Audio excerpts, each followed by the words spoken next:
everyone, I'm Benjamin Contreras, and welcome back to the Jasper Cat Production Show.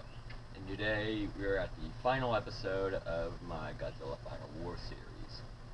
Now, as you can see, I am outside in my backyard, instead of where I usually am, because since this is the last episode, I just thought it would be well. Now, the problem here is that we're not going to be ending in much of a high note. The reason why is because we will be reviewing this guy, the Final Wars version of Hedorah.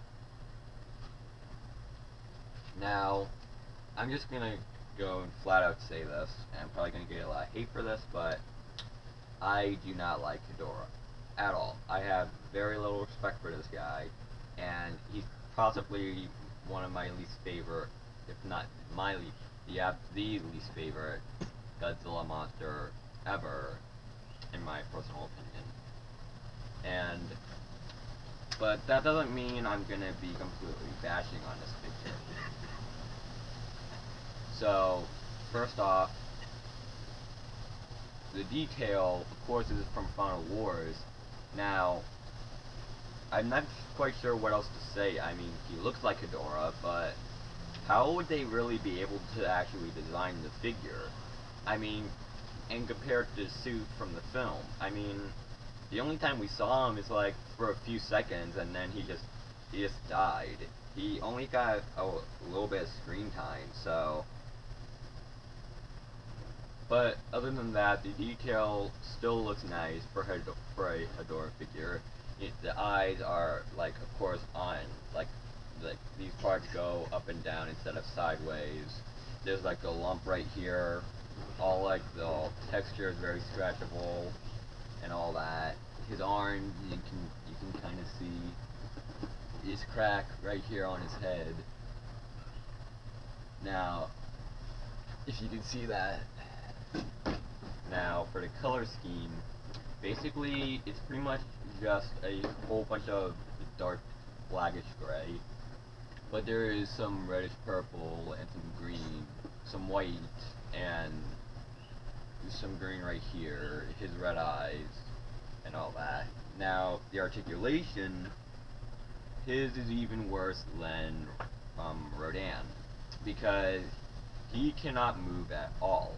There's no way to actually move this guy and to make him do any sort of, unique poses or anything like that. The head doesn't move, the arms don't move.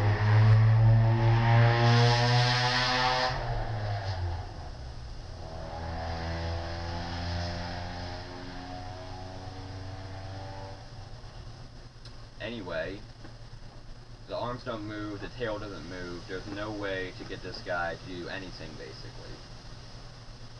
Now, despite that, for a display figure, like just to keep him on a shelf for display, he, to be honest, isn't a terrible figure. Well, to me, I don't really, particularly like him, but that's probably just me.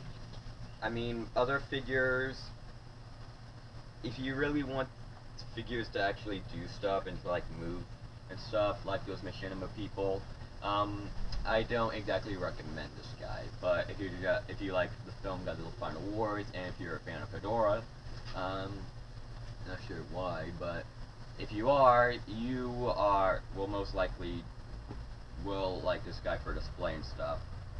So, on that note, out of a 5-star rating, I'm giving this guy a 2 out of 5. It's probably a bit generous for my taste, but the detail still does indeed look like Hedorah. It does look like the type of way you would see him, and all that weird lumpish type of garbage type of looking texture. So, once again, that concludes my Godzilla Final War series. I hope you enjoyed it, and I'm pretty much going to be going pretty much random with all my reviews. I mean, I will do more stuff like this. Like, I do have, like, some Ultraman figures that I could possibly review. But other than that, there's not really much sort of, like, patterns that I'm going to go into. I'm pretty much just going to go completely random. So, with that said, until next time, I'm Mr. Curtis, and goodbye.